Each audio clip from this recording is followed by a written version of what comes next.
The incident of the smashing of the Luchot is recorded in two locations. The first in Shemot 32, the actual narrative of the events that took place, and in Devarim 9 as part of Moshe's final speech to the nation prior to his death. The aftermath, the smashing of the Luchot, continues on in Devarim 10, where we have Moshe recounting the instructions regarding the writing of the second set of Luchot, as well as the third cycle of 40 days, in which Moshe was sequestered with Hashem on Har Sinai.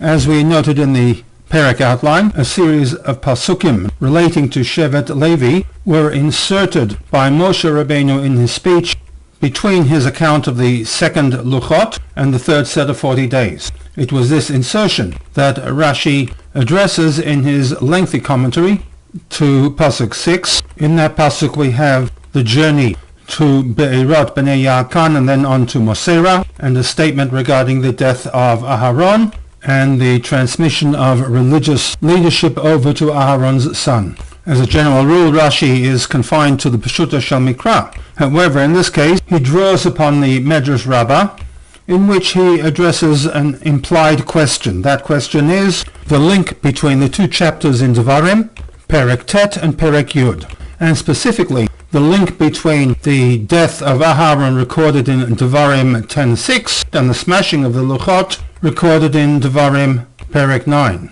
In the words of Rashi, keeping in mind that he is forewarning the implied question, V'samach Moshe tochecha zu l'shvirat haluchot. This aspect of Moshe's rebuke, recorded in Pasuk 6, is linked to the smashing of the Luchot for the following reason.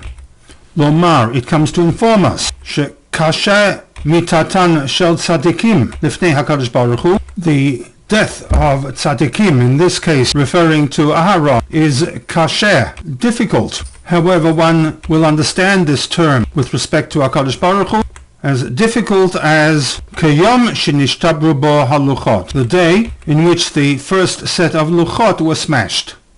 One further aspect of kasher lifnei HaKadosh Baruch Hu, where God had to deal with a situation that was difficult for him, Rashi goes on to state, ulahodiacha, and to inform you, shehuksha lo, masha amru nitna rosh, when the people, as part of a rebellion, promoted the idea of appointing a new leader to return to Egypt, this also was huksha lo, was difficult for him, for HaKadosh Baruch Hu. And the decision to appoint a new leader was in effect intended to lifrosh mimeno, to part company from God's mission for the Jews. This act was as difficult for God kayom sha'asu bo et ha'egel, as the day in which the people formulated and began worshipping the Egel. In both cases, a clear rejection of HaKadosh Baruch Hu as the Godhead. This second statement requires some clarification. The reference to appointing a new leader harkens back to Bamidbar 14:4, in which, following the incident involving the spies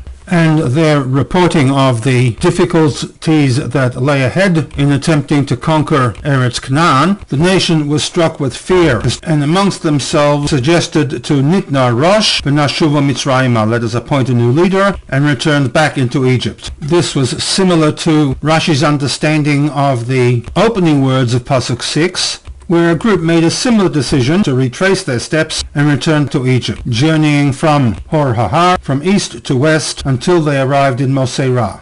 This decision of returning to Egypt was difficult for HaKadosh Baruch Hu as the making of the Egel. From the standpoint of the Peshuta Shel Mikra, this final segment of Rashi's commentary is problematic on a number of accounts. The focus of the Sikha will be to offer the Rebbe's analysis from the standpoint of MIDRASHIC sources of the link that is made between the death of a tzaddik and the smashing of the Luchot.